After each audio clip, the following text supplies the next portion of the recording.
Hi అండి. నేను మీ కీర్తిని. Welcome to Vantabadi. ఈరోజు మన వంటబడి ఛానల్‌లో ఎగ్ టొమాటో కర్రీ ఎలా చేసుకోవాలో చూద్దాం. ఈ ఎగ్ కర్రీ తయారు చేయడానికి ముందుగా గుడ్లనైతే ఉడికించుకొని, తొక్కలు ఒలుచుకొని, ఈ గుడ్లను చాకుతో మధ్యకి ఇలా కట్ చేసుకొని పక్కన పెట్టుకోండి. టమోటాలను తీసుకొని మిక్సీ వేసుకొని పక్కన పెట్టుకోండి. అలానే ఇప్పుడు గుడ్లు వేయించుకోవడానికి ఆయిల్ వేడైన తర్వాత అందులో కొద్దిగా పసుపు వేసి గుడ్లను వేయించుకోవాలి. ఇలా గోల్డెన్ కలర్ వచ్చేంత వరకు వేయించుకొని పక్కకు తీసుకోండి. అదే ఆయిల్లో కొద్దిగా జీలకర్రను వేసి అది వేగిన తర్వాత ఉల్లిపాయ పచ్చిమిర్చిని కూడా వేసి బాగా వేయించుకోవాలి. రుచికి తగినంత సాల్ట్ వేసుకొని మరో 5 నిమిషాలు అయితే వేగిన తర్వాత ఈ టమాటో పేస్ట్ని కూడా వేసి బాగా వేయించుకోవాలి.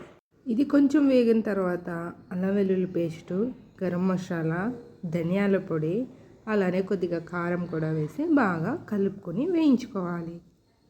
ఇవన్నీ వేసి బాగా కలుపుకొని బాగా వేయించుకోవాలండి. నూనె పైకి తేలుతూ ఉండాలి. ఆ విధంగా వేయించుకోవాలి. చూడండి, మూత పెట్టుకుంటే తొందరగా వేగిపోతుంది.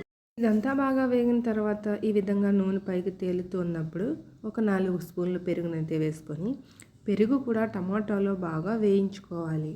ఇలా నూనె పైకి తేలుతూ ఉన్నప్పుడే బాగా వేగిన తర్వాత ఇందులో వాటర్ వేసుకొని గుడ్లను కూడా వేసి ఒకసారి కలిపి మూత పెట్టుకోండి.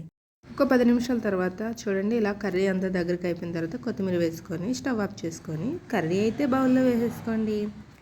ఎంతో రుచికరమైన టమాటో ఎగ్ కర్రీ అయితే రెడీ అండి. ఈ కర్రీ అన్నంలోకి చపాతీలోకి చాలా రుచిగా ఉంటుంది.